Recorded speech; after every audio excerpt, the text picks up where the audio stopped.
India plus media news में स्वागत है आप सभी का। पानीपत के समालखा इलाके के पट्टी कल्याणा गांव में जमा हुए ये ग्रामीण अपने ही गांव के एक दबंग नेता से परेशान है। मदन छोकर और उसके बेटे अभिषेक छोकर की गांव में आए दिन शिकायतें मिलने से ये सब दुखी है।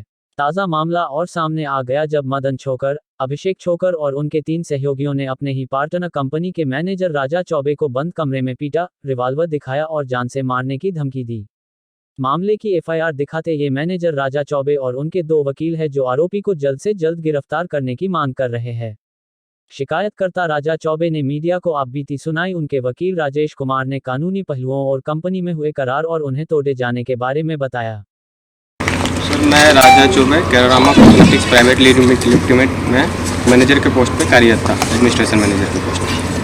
तो सर, मेरे साथ जो घटना हुई है ये 25/8 की बात है सर। ये 25/8/2022 को शाम का समय था सर। उसमें मेरे को पता चला था क्योंकि जब मैं लाइसेंसिंग पार्ट के लिए गया हुआ था वक्फ बोर्ड पे, वक्फ बोर्ड के जो पेपर्स थे उसके लिए जब मैं लाइसेंसिंग के लिए गया हुआ था LPG बुलेट टैंक के लिए, तो वहाँ मेरे को पता चला सर कि ये वक्फ बोर्ड की ज़मीन है, इस पर ये हमारी जो गैस की टैंक की है वो नहीं लग सकती है। तो इसके लिए मैं शाम के समय था 25/8 का समय, मदन चोकर वहाँ आया हुआ था फैक्ट्री में। तो मैंने उनसे बात की, सर ये जो लीज डीड है ये सही नहीं है सर, लीज डीड, क्योंकि इस पर हमें लाइसेंसिंग नहीं मिलेंगे, मना कर दिए।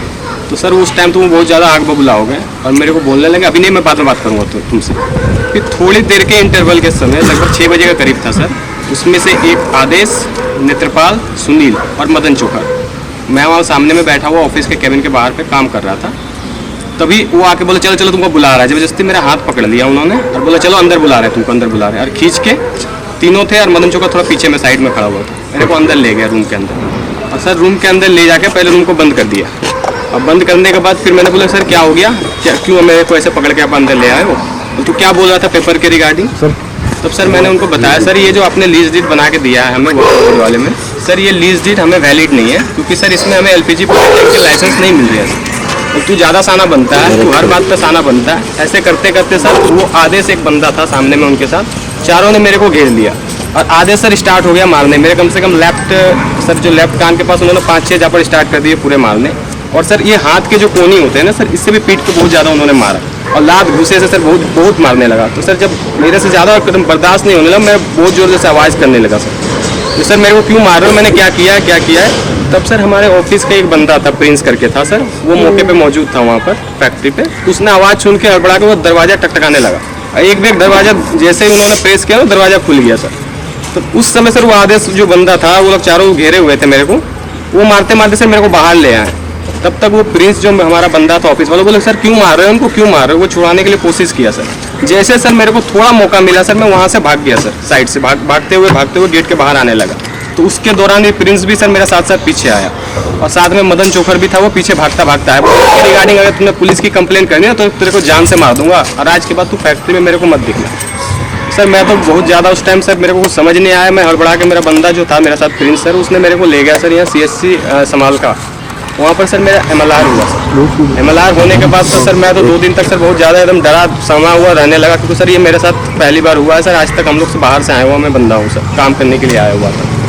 इसके बाद धीरे धीरे सर जब थोड़ा चीज़ें ठीक होने लगी, मैं डर से तो सर पुलिस को भी कंप्लेन नहीं कर पाया इसके रिगार्डिंग, क्योंकि उन्होंने जान से मारने की मेरे को धमकी दी थी सर। उसके बाद धीरे करके जब फैक्ट्री के और भी हमारे जो सीनियर मोस्ट जो स्टाफ्स हैं सारे और भी हैं, उन्होंने समझाया ठीक है हम लोग इसके लिए आगे की कार्रवाई करेंगे, सारा चीज़ करेंगे। इसके लिए उन्होंने सारे प्रीमिसेस पे कैमरे लगा दिए सर, जैसे मेरे साथ हुआ ऐसे और कोई अलग बंदे के साथ ना हो। तो फिर जब सारा देख लिया सर, जो सारे पेपर्स में उन्होंने गलत करके रखा है, फिर हमने समझ गया सर यहाँ पर हमारा अब काम नहीं होना है सर। काम नहीं होना था सर। धीरे जब हमने मशीनरीज, यूटिलिटीज़ जो भी सर फैक्ट्री में लाए थे वो धीरे सर हमने निकालने लगे, थोड़े करके डेली निकालने लगे। फिर सर ये 9/11/2022 की बात है सर। उस टाइम मदन चोकर, अभिषेक दोनों कैंपस पे आए सर। पहले तो कैमरे के वायर सारे निकाल दिए उन्होंने और निकालने के बाद जितने भी रूम्स में सर हमारे सामान रखे हुए थे सारे लॉक कर दिए सर उन्होंने। और अभिषेक चोकर के हाथ में सर पिस्टल थी। उन्होंने सीधा मेरे को दिखा के बोला कि तू आज के बाद यहाँ दिखा तो तेरे को जान से मार दूंगा, तू यहाँ से भाग जा। और सर जो भी है सारे रूम्स पे ताला लॉक करके उन्होंने रख लिया और मैं तो सर डर गया, मैं पिस्तौल देख के सर, और वहाँ से मैं तुरंत भाग गया सर उस साइड से। और उस टाइम सर और हमारे जो सिक्योरिटी गार्ड्स थे और जो सिक्योरिटी सुपरवाइजर थे, बाद में सबको वहाँ से सर उन्होंने भगा दिया, किसी को भी वहाँ पर नहीं रखा। और ये सर मेरे साथ पहली बार ही नहीं है सर, इसके बाद आगे भी जब भी मैं कोई कार के रिलेटेड से वहाँ बातचीत करता कोई भी, तो सर इनका हमेशा यही था जान से मारने की धमकी, हमेशा गन लेकर सर फैक्ट्री प्रीमिसेस पे घूमना सर। इसलिए सर मैं बहुत ज़्यादा डरा हुआ था। इसके रिगार्डिंग फिर मैंने सर 9/11 को पुलिस कंप्लेंट किया सर, जिसके वजह से सर वो उस टाइम तो सर वो पुलिस पे वहाँ पर एक्शन उस टाइम नहीं हुए थे सर। बाद में सर मेरे प्रशासन से मेरे को बहुत ज़्यादा विश्वास था। किस तारीख को आपने FIR लॉन्च कराई? मैंने सर 9/11 को करवाई थी, 9/11 को पहली कंप्लेंट दी थी सर। उसके बाद सर कंप्लेंट देने के बाद फिर मैंने जाके सर वहाँ पर SSO साहब से भी मिला, उन्होंने मेरे को आश्वासन दिया था कि आपके लिए कार्रवाई होगी, आपका जो कंप्लेंट क्या कार्रवाई की कुछ पुलिस वालों ने? नहीं सर, उस टाइम तो कार्रवाई नहीं हुई थी। उसके बाद फिर मैं जाके SP साहब से मिला हूँ 16/1/2022 को। SP साहब ने मेरे को बोला था कि इसके रिलेटेड जो भी होंगे इन्वेस्टिगेट होंगे, प्रॉपर कार्रवाई हो। गिरफ्तारी हुई क्या? नहीं सर, अब तक गिरफ्तारी उनकी की भी नहीं हुई। उसके बाद सर 24/1 को फिर दोबारा से मैंने जाकर वहाँ SSO समाल का जो थाना पे वहाँ जाकर फिर मैंने कंप्लेंट लॉन्च करवाया, तो सर उस डेट पे भी जाके FIR हुई थी सर। के बाद गांव के युवाओं और बुजुर्गों ने बताया कि मदन छोकर व उनका बेटा आए दिन गांव में लोगों से मारपीट करते हैं। दोनों आरोपियों की इन तस्वीरों को गौर से देखिए।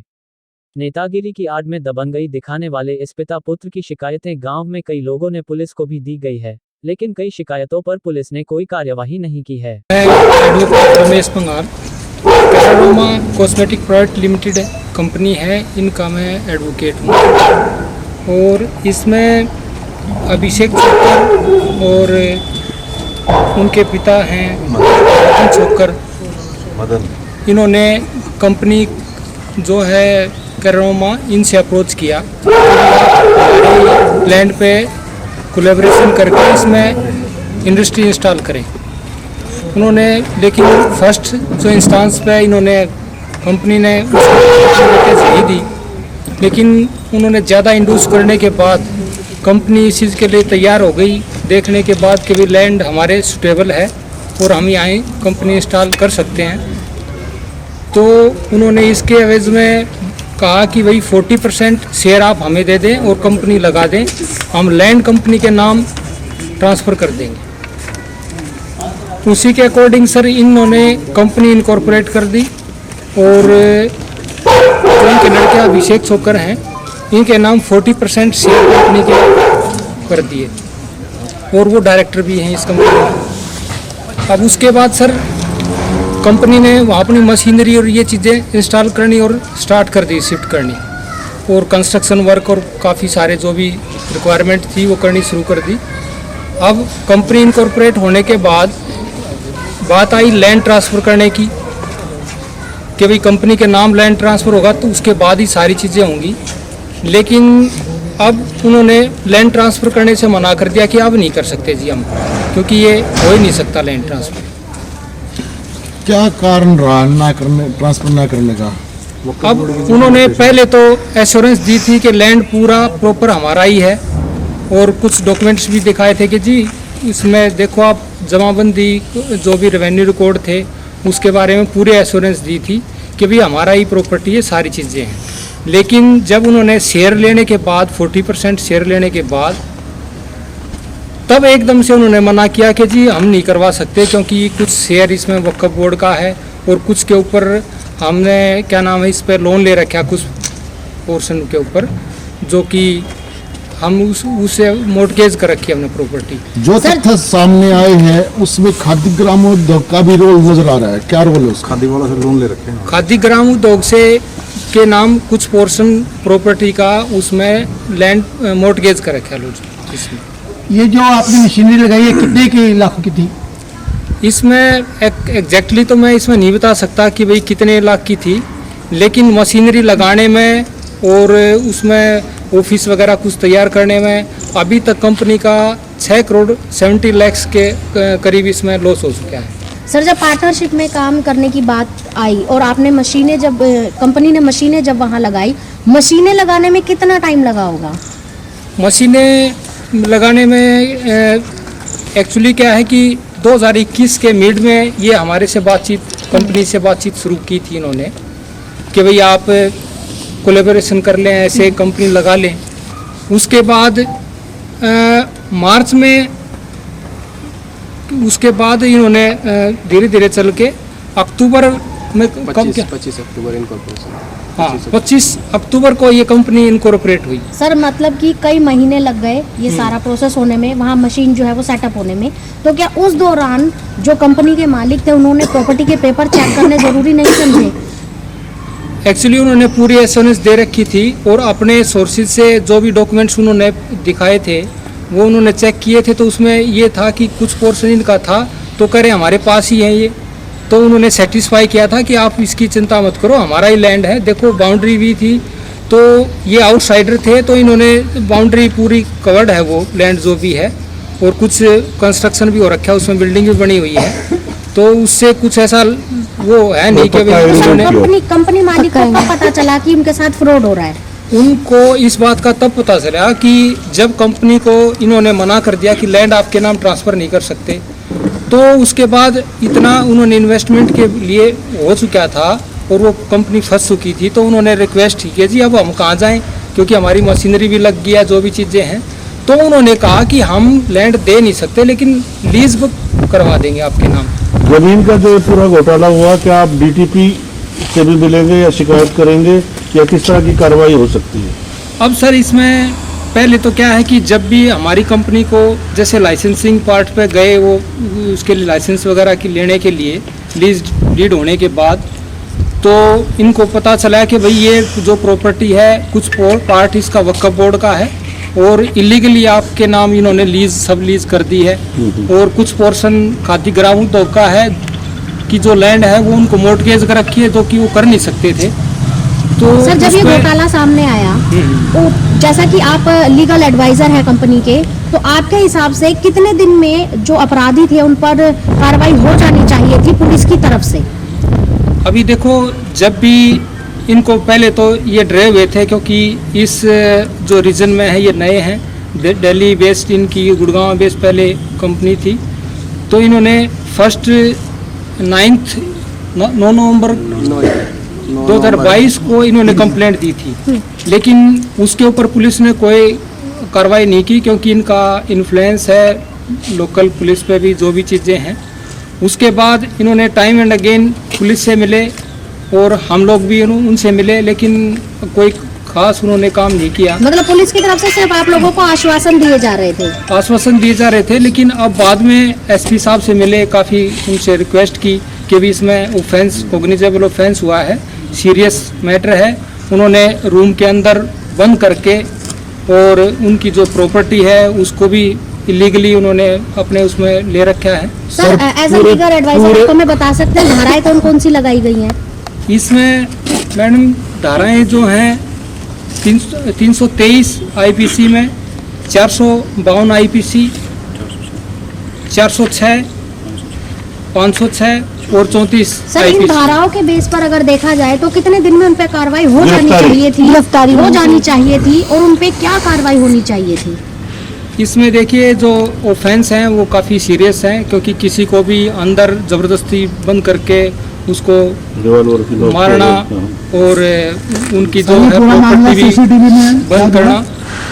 एक्चुअली उस टाइम उन्हें सीसीटीवी को डैमेज कर दिया था, जो भी वो तार वायर वगैरह निकाल दिए। पूरे प्रकरण में जो आपने ऑफेंस बताए हैं, धाराएं बताई हैं, इस कई नॉन अवेलेबल हैं। एज पर रूल इन्वेस्टिगेशन में अगर शामिल नहीं होता है तो क्या प्रक्रिया आगे उनके अरेस्टिंग की?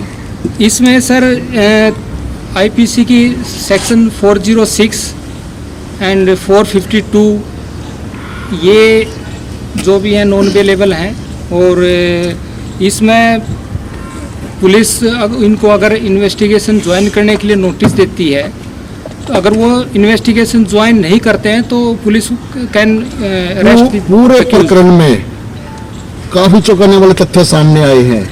मार पिटाई भी की गई है, हथियार भी दिखाया गया है, इन केस कंप्लेंट भी की गई है। 2-3 बार कंप्लेंट देने के बावजूद 24 जनवरी को एफआईआर दर्ज हुई है। आपकी इन्वॉल्वमेंट कब शुरू हुई इस केस में? इस केस में हमारी इन्वॉल्वमेंट 9 जो फर्स्ट कंप्लेंट दी थी उसी के टाइम हमारी शुरू हो गई थी, लेकिन काफ़ी टाइम पुलिस से मिलने के बाद भी जब रिस्पांस नहीं मिला, एसपी साहब से मिलने के बाद 24 जनवरी को ये केस रजिस्टर हुआ है। नेक्स्ट स्टेप यही है कि जी उनको वो प्रॉपरली इन्वेस्टिगेट करें मैटर को, और इसमें फाइनल रिपोर्ट सर आपको कोर्ट क्या में लगता करें। है पुलिस की तरफ से जो कार्रवाई होनी चाहिए थी वो नहीं हुई, तो क्या लगता है क्या पुलिस इसमें अपनी भूमिका नहीं निभा रही, या फिर भूमिका अगर निभा रही है तो किस तरीके की निभा रही है? फर्स्ट जो कंप्लेंट दी थी केस उसी पे रजिस्टर कर देना चाहिए था पहले ही, तो इससे क्या है कि काफ़ी पुलिस ने इसमें डिले किया है केस रजिस्टर करने में, लेकिन अब भी वो प्रॉपर इसमें काम कर सकते हैं अगर वो इसमें। और कितना मटेरियल अंदर पड़ा इस टाइम से? एक मिनट रुक जाओ। हाँ, अभी एग्जैक्टली ये मेरे पास वो डाटा नहीं है कि भाई कितना मटेरियल है, लेकिन उसमें वकील से दूसरा परिचय दे दो और बताओ कि ये जो मदन छोकर है और ये परिवार है किस तरह का है, जो ये शिकायतें आ रही हैं, तो कैसे ही छवि गांव के अंदर है उनकी? ये राजनीतिक परिवार है। अभी संजय छोकर जी इनके छोटे भाई हैं जो वो कांग्रेस के राष्ट्रीय प्रवक्ता थे और अब बीजेपी में शामिल हुए हैं, राजनीतिक होल्ड पूरा है। और गांव में एक कॉस्मेटिक जो फैक्ट्री थी, कंपनी थी जो ये काम करती, तो गांव के बच्चों को रोजगार मिलता, तो इन्हें बनने से पहले ही इसको डल कर दिया। अब तक पुलिस ने क्या कार्रवाई किया? जो आप चोकर बता रहे हैं, जो मदन चोकर जो कांग्रेस में बीजेपी में आ गए हैं, तो इनका क्या रोल रहा है और क्या इन पे भी कोई मुकदमा हुआ है पहले भी? इस पे मदन चोकर पर वो मुकदमा कॉलेज का मुकदमा है इनके पास। इनका पहले इलेक्शन हुआ था, कॉलेज के प्रधान थे ये, तो अपना चौधरी कटार सिंह छोकर के भतीजे हैं, जो उनका लड़का था रविंदर छोकर, उन्होंने इनके बराबर में इलेक्शन लड़ा था प्रधानी का, तो उनके साथ कुछ गलती करी थी इन्होंने, वहाँ वोटों का कुछ घपला हुआ था, कुछ इनकी भी कहा सुनी हुई थी, तो उसमें इनका मुकदमा पहले से चल रहा है। मदन छोकर एक दबंग प्रवृत्ति का आदमी आपके अनुसार बताया जा रहा है, गांव में उसका कैसा व्यवहार है?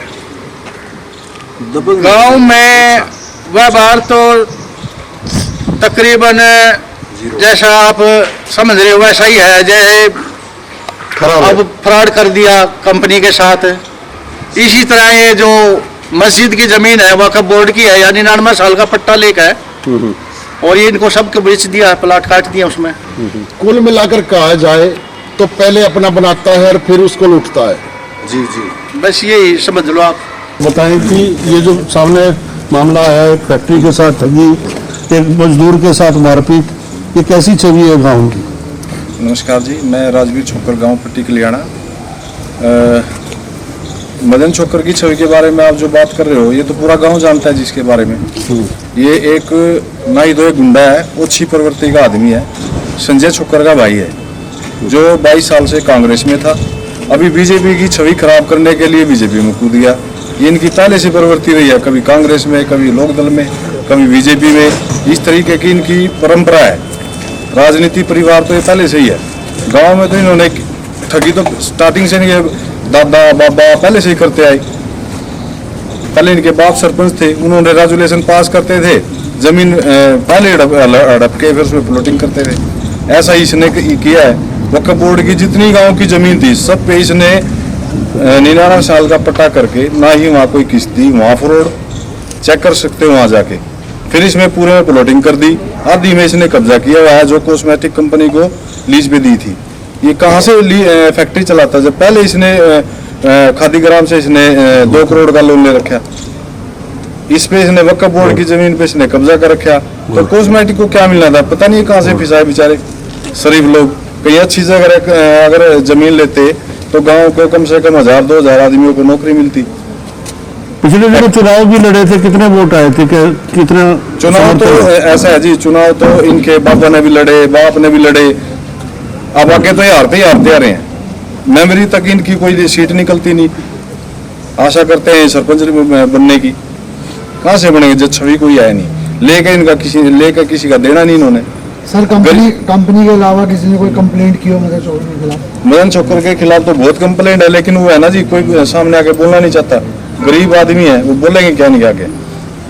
कहीं ना कहीं लगता है कि दबंगई दिखाई जा रही है। दबंगई तो दिखा रहे हैं जी। कांग्रेस में इसका भाई था, उसके सारे पे पूरी दबंगाई करते थे लोग। अभी वो भाई इसको बचाने के लिए इसमें बीजेपी में आ गया, अब उसका सारा लेकर इन गरीब, ये गरीब तो खैर क्या कहेंगे, कंपनी है, वही इनको दबाए तो जा रहा है। 6-7 करोड़ रुपए इनके हड़प के बैठे हैं कंपनी में। अगर नहीं चलानी तो इनकी मशीनें दे दो, कहीं और सेटअप हो जाए कंपनी में। रिंग रोड पर एक होटल भी है इनका, शायद पता लगा। रिंग रोड पर 10 स्पून है, अनलीगल है। वहाँ पैसे दे के वहाँ दबाया जा रहा है इसको। वहाँ गंदे तरीके के सारे काम होते हैं, उसमें अनलीगल काम होते हैं सारे। गांव का पूरा माहौल खराब किया हुआ है। क्या नाम बताया आपने होटल का? 10 स्पून। सर मतलब रिंग्स वगैरह है कुछ इस तरह की कोई है? सारे धंधे होते हैं जी उसमें। बदमाशी उसमें होती है, लड़कीबाजी उसमें होती है, हर तरह के धंधे होते हैं। यूपी से बदमाश बुलाए जाते हैं लोगों को डराने के लिए, धमकाने के लिए। जो कोई आवाज उठाता है, एक गरीब आदमी है उसके पिताजी को कंप्लेंट के बाद भी पुलिस प्रशासन जो है वो नहीं करा रहा है। मुकदमे दर्ज हो जाते हैं जो। सर इतनी कंप्लेंट होने के बावजूद भी गिरफ्तारी नहीं कर पा रही है। ऐसा जी पुलिस की एसपी साहब की नॉलेज में तो था नहीं, लोकल पुलिस इनके प्रेशर में होती है। जब एसपी साहब के नॉलेज में गई तो उन्होंने कुछ ही दिनों में मुकदमा दर्ज कर दिया इनके खिलाफ। तो क्या अभी वो उनकी हिरासत में है? नहीं, अभी गिरफ्तारी नहीं डली है जी। ये होटल कितने समय से चल रहे हैं? ये तो कई सालों से चल रहा है जी, और गांव का पूरा माहौल खराब कर रखा है इन्होंने। उस होटल के ऊपर भी कोई मुकदमे चल रहे हैं या किसी ने कोई कंप्लेंट फाइल की हो? नहीं, करेगा कौन इनके खिलाफ? दबंग आदमी है, इनके खिलाफ करेगा कौन? आज मीडिया पट्टी कल्याणा गांव में है जी। मीडिया के माध्यम से आप क्या संदेश देना चाहते हैं? हम ये संदेश देना चाहते हैं इस होटल को तड़वाया जाए। ये गंदे तरीके के काम यहाँ नहीं, गांव में नहीं होने चाहिए। बाहर तो चलो ठीक है, लेकिन गांव में तो नहीं होना चाहिए। वैसे तो समाज सेवी अनलीगल प्रॉपर्टी बनी हुई है जी वो। ये जो वक्फ बोर्ड की पूरी जमीन पे कब्जा करके बैठे, जो कॉस्मेटिक कंपनी को दे रहे थे, इस पे सारी पे इन्होंने कंस्ट्रक्शन की हुई है। ये सारी गिरानी चाहिए, अनलीगली तो है। कुल मिलाकर प्रशासन से मिली भगत होने ये नहीं, प्रशासन से मिली भगत तो नहीं है। राजनीति के दबाव में आके नीचे वाला जो प्रशासन है वो कुछ नहीं करता। एसपी साहब के संज्ञान में गई तो उन्होंने कार्रवाई करी, ये जाएगी तो आगे भी होगी। और बताओ क्या दिक्कत हुई है आपके साथ? परवीन है पट्टी खिलाने का। ये मदन छोकर ने मदन छोकर ने छोटा केस लगा गया, मैं अंदर कर दिया। मेरे पापा ने मेरे 4 दिन हुए थे। झूठा केस किस विषय पे आपके ऊपर लगाया गया? कि मुझको मारे, मुझता गाड़ी बकी जी। और जबकि उल्टा मैं ही पिटा। और जैसे कि मैं होटल में काम करता हूँ सफाई का जी, वहाँ में उसको मारे और मेरे पर झूठा केस लगा के मैं अंदर करा दिया। मेरी फैक्ट्री में काम कर, मैंने काम करने से मना किया। आपने काम कर, वहाँ CCTV कोई फुटेज नहीं थी जिस वजह से आप फंस गए मामले में? नहीं, वीडियो वगैरह के पीछे जाके मारे जी। आपके ऊपर उसने हाथ उठाया, आपने कोई कंप्लेंट वगैरह की उसके खिलाफ? तो क्या एक्शन हुआ उस पर? कुछ हुआ एक्शन? अब तक तो कोई एक्शन नहीं हुआ जी। कितने दिन पहले की बात है ये जून की बात है। जून के 2021-22 कौन से? 22 2022 की। तो कभी आपने पुलिस स्टेशन जाके पूछा भाई मैंने जो कंप्लेंट दी उसका क्या हुआ? प्रेशर में आगे बोल दिया जी, इसकी माने पूछा भाई झूठा है तो केस झूठा बोल दिया जी। ठीक है, तो आप क्या चाहते हो अब? मैं कार्रवाई चाहता हूँ जी। सर पुलिस वालों ने कोई पैसों की डिमांड की आपसे? नहीं सर, उनके प्रेशर में इतनी। ठीक, नमस्कार जी, गाँव पट्टी खिलाने हम बबलू जी। क्या पूरा मामला हुआ है वो विस्तार से बताइए। हाँ जी, ये जो मदन छोकर है जी, ये जी प्रेशर गिरा जी, हमारी फैक्ट्री में काम करो, ये करो। अगर जो मना करते हैं जी तो फिर मार पिटाई करता है। इनका लड़का भी है जी एक, अभिषेक क्या नाम है जी उसका। और अभी बीच से मैं जी ये 2022 में 8-9 महीने पहले घटना भी हुई थी जी मेरे साथ में। तो मैं होटल पर काम करता था मैं भी, तो हमारे साथ दोनों के साथ मार पिटाई हुई थी। तो वापिस दोबारा केस हमारे पर लगा दिया उन्होंने, वो पैसे जो कर भी न जो भी करा उन्होंने। केस किस विषय पे आपके ऊपर लगाया गया और क्यों लगाया गया, इसका क्या कारण है? उन्होंने कि क्यों काम करते हो, हमारे साथ काम करो, हमारी फैक्ट्री में काम करो। जबरदस्ती? हाँ जबरदस्ती। कौन सी फैक्ट्री के लिए बोला उन्होंने काम करने के लिए? ये 2-3 फैक्ट्री है जी इनकी। एक वो है, कोई नाम फैक्ट्री का? ये मुझे खदी खुदी कौन सी है जी? पूजा खादी। हाँ जी। तो अब आपका क्या एक्शन होगा उनको ऊपर? जी मैंने FIR कटवा रखी जी, उस पर कोई कार्रवाई नहीं हुई आज तक। कब कटवाई FIR? ये हो गए जी 8-9 महीने हो गए जी। हाँ, दोबारा मेरे साथ मारपीट करी जी। मेरे साथ जो कर बाहर निकल के जाता हूँ तो जी आदमी पीछे लगा जी मेरे, मारने की धमकी दे रखी जी ना मेरी। तो इस विषय पे दोबारा थाने में जाके कंप्लेंट आपने कई बार कर लीजिए, उस पर कोई फर्क ही नहीं पड़ रहा। कहीं ना कहीं आपको लगता है कि पुलिस वाले उन पे कोई प्रेशर भी डाल रहे? कुछ नहीं हो रहा जी। जब आप कंप्लेंट लिखवाते हैं उसके बाद पुलिस का क्या कहना होता है कि कार्रवाई क्यों नहीं कर रहे हैं? वो करे हो रही है, कार्रवाई हो जाएगी, कोई दिक्कत नहीं कर जाओ। आरोप पुलिस पर लगे तो हमने समालखा इलाके के थाना प्रभारी सुनील कुमार से इस विषय में बात की। उन्होंने मारपीट की घटना को बयान किया और कहा कि जिन धाराओं के तहत मदन छोकर, अभिषेक छोकर व 3 सहयोगियों पर मामला दर्ज है, उनमें से कई गैरजमानती अपराध है। उन्होंने जल्द कार्यवाही और आरोपियों की गिरफ्तारी का आश्वासन भी दिया। सर, मामला एक मैनेजर को बंधक बनाकर मारपीट करना, रिवॉल्वर दिखाना और एक एफआईआर भी दर्ज है। ये जो शिकायत आई है आपके पास, ये क्या शिकायत है और अब तक क्या कार्रवाई हुई? ये श्री राजा चौबे जी ने शिकायत की है हमें कि इन्होंने इनके जो ओनर हैं उनके पास ही काम करते थे, तो इन्होंने किसी मदन छोकर नाम के एक व्यक्ति हैं, उनसे पहले तो ज़मीन खरीदने की बात एज पर कंप्लेंट हुई है। उसके बाद इन्होंने लीज पे लेना चाहा है इसको, जो कोई डॉक्यूमेंट्री उसके कारण इनकी वो एग्जीक्यूट नहीं हुई है। उसके बाद ये जैसे इन वहाँ गए तो इसके साथ मारपीट हुई है, ये मामला है जी। उसमें एफआईआर हमने लॉन्च कर ली है, इन्वेस्टिगेशन अभी जारी है। किन धाराओं में और क्या कुछ धाराएं ऐसी हैं जो नॉन अवेलेबल हैं और गिरफ्तारी कब तक?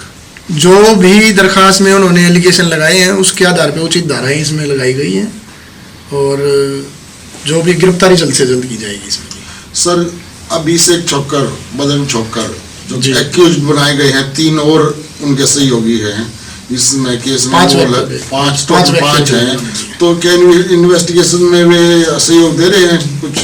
अभी इन्वेस्टिगेशन जारी है, जैसा कि मैंने पहले बताया। जी। तो सहयोग तो करेंगे, करना पड़ेगा उनको। इन केस अगर जो सहयोग नहीं हो पा रहा है तो क्या एक्शन? वो एज पर ला जो भी कार्रवाई होगी वो हम करेंगे। सर, पिछले साल की जून के महीने में भी एक एफआईआर आपकी तरफ से पहले भी एक एफआईआर लॉन्च हुई है इन्हीं व्यक्तियों के ऊपर। उस समय से लेकर और अब समय तक क्या कार्रवाई हो, थोड़ा विस्तार से बता दीजिए। पिछले जून में जी किसने करार किया? कॉलेज से रिलेटेड मामला था, कॉलेज के चुनाव थे, उसमें एफआईआर। और अभी सरपंच रिकॉर्ड देख के बता पाऊंगा वो पिछले क्या है। उन्होंने बताया था नरेंद्र कुमार जी था। हाँ, वो मेरे संज्ञान में नहीं आई ये बात, आपने अभी बताया, उस पर भी वो करके इन्वेस्टिगेशन में सारी चीजें की जाएगी। एक बार सिर्फ सवाल वही दोबारा मैं चाहता हूँ कि आप एक बार कागज में देख लें, वो जो धाराएं लगी हैं नॉन अवेलेबल है, तो क्या गिरफ्तारी के लिए अभी तक टीम गई है या अभी तक वो नहीं मिले? जैसा कि इन्होंने 24 तारीख को एफआईआर दर्ज कराई है, वो मैं बता देता हूँ। जो धारा उसके आधार पे लगी है उसमें कुछ धाराएं अवेलेबल है, कुछ नॉन अवेलेबल भी। जी। सर, कब तक उसमें इनकी तरफ से जो कंप्लेनेंट है उनकी तरफ से हमारे पास जो आनी है दरखास्त वो आ चुकी है। बाकी इन्वेस्टिगेशन में अगर किसी और वो होगी तो इनको हम नोटिस देके ले लेंगे, जल्द से जल्द गिरफ्तारी की जाएगी इसमें। जैसा हमारी इसमें टीम ने पूरा निरीक्षण किया, क्या उनके खिलाफ पुराने भी कोई केस है? अगर होंगे तो वो सारी चीजें हम उसमें जो चालान सबमिट होता है उसमें मेंशन करेंगे। जैसा कि अभी सरपंच के इलेक्शन लड़े हैं, उन्होंने मानते हैं सरपंच के इलेक्शन लड़े, तो उनके पास रिवॉल्वर है। रिवॉल्वर के ब्याह पे कंपनी मैनेजर को धमकाया गया बंद कमरे में करके, और सीसीटीवी की वायरें भी निकाल दी गई। इस विषय पे आप क्या कहना चाहेंगे और कितना पुलिस प्रशासन सपोर्ट कर रही है कंपनी मैनेजर को? हर पहलू पे जो भी एलिगेशन इसमें है, उसके अलावा भी हर पहलू पे जो भी सच्चाई होगी उस पे जांच करके इन्वेस्टिगेशन की जाएगी। उसमें चाहे रिवॉल्वर से संबंधित है, चाहे मारपीट से संबंधित है। अकॉर्डिंग टू गांव वालों के अनुसार कहना है कि शायद पुलिस लापरवाही कर रही है इस मामले में। नहीं, ये झूठे आरोप है जी। आज गांव के लोगों ने ये कहा। नहीं, ये बिल्कुल झूठे आरोप है। पुलिस जिस दिन एफआईआर हो जाती है उसी दिन से कार्रवाई में हमारे दायित्व हो जाता है। सर, अभी तक भी और कोई कुछ कहे उसकी तो मैं कह नहीं सकता, लेकिन ये एलिगेशन झूठा है बिल्कुल। सर, अभी तक कितना संज्ञान आपने लिया इस विषय पे? इस पे हमने अपनी तफ्तीश जो है कर रहे हैं, ठीक है ना जी, और जल्दी गिरफ्तारी की जाएगी। ठीक है जी। राष्ट्रीय राजमार्ग पर बने इस 10 स्पून होटल को देखिए, सरकारी जमीन पर बना है। इलाके के टाउन प्लानर और अधिकार मानते हैं कि इस होटल पर पहले भी डेमोलेशन के ऑर्डर हुए हैं, लेकिन आज भी ये ज्यों की त्यों है। गांव के युवाओं का कहना है कि यहां हर तरह के गैरकानूनी काम होते हैं। हमने पानीपत के टाउन प्लानर से भी मिलकर ताज़ा कार्यवाही के बारे में जानकारी ली। गांव की सूचना के आधार पर हम मीडिया की टीम आपसे जानने चाहेंगे, करीब 5 साल से एक होटल चल रहा है, अवैध गतिविधियां, अवैध कब्जे की शिकायतें हैं, क्या आपकी जानकारी में है और क्या एक्शन चल रहा है? देखिए, 10 स्पून पे डिपार्टमेंट की तरफ से कार्रवाई की गई है, उनके खिलाफ से ओपन नोटिस जारी हो चुकी है और उसके बाद उन्होंने सेल्यू के लिए अप्लाई भी किया हुआ है। सीएलयू की परमिशन के लिए हेडक्वार्टर में अप्लाई करना होता है, वहाँ से उनको कुछ ऑब्जर्वेशन कन्वे कर रखी हैं जिससे वो कंप्लाई कर रहे हैं, जो लेटेस्ट इन्फॉर्मेशन। क्या उसमें कोई एफआईआर के भी आदेश हुए और हुए तो उससे अब परमिशन में कितनी रुकावट आएगी? एफआईआर अगर वो अप्लाई नहीं करता सीएलयू के लिए तो उसके खिलाफ हम एफआईआर करते हैं, बट उन्होंने आर हो जाने के बाद, डेमोलिशन होने के बाद सीएलयू के लिए अप्लाई करती है हेडक्वार्टर में। डेमोलिशन हुआ अभी इसका कभी? अभी डेमोलिशन हो रखा उसका, पहले डेमोलिशन हुई थी जिसके बाद उन्होंने सीएलयू के लिए अप्लाई कर दिया। एक डेमोलिशन के बाद वो बिना परमिशन लिए दोबारा खड़ा कर देगा स्ट्रक्चर, अगर वो अप्लाई कर देता है तो मीन टाइम में हम उस पर एक्शन नहीं ले सकते हैं, क्योंकि शायद वो उसका ढाबा कंपोजिशन के लिए आ जाता है। कंपोजिशन में कुछ फाइन भर के बिल्डिंग एज इट इज उसकी रह जाती है, अगर उसके तोड़ देंगे हम उसको अप्लाई करने के बाद तो फिर उसका कोई कंपोजिशन का बनता नहीं है, इसलिए तो नियम के हिसाब से उसको तोड़ते नहीं है ताकि उसको कंपाउंड करवा पाए सरकार में फीस भरती है। तो अभी फिलहाल क्या जांच होगी इसकी? फिलहाल तो अब सीएलयू हेडक्वार्टर में हमको ऑब्जर्वेशन कन्वे कर रखे हैं, तो वहाँ पे हम चिट्ठी लिख देंगे उनसे, ऑब्जर्वेशन और कंप्लाई करवा के उनको परमिशन प्रदान की जाए। पानीपत क्लोजिंग दबंगई से नेतागिरी करके झूठा रोप जाने वाले इस सफेदपोश की सारी हकीकत मीडिया ने उजागर कर दी है। अब पुलिस और प्रशासन इस पर कब तक कार्यवाही करते हुए उनकी गिरफ्तारी करते हैं, इस पर हमारी नजर रहेगी।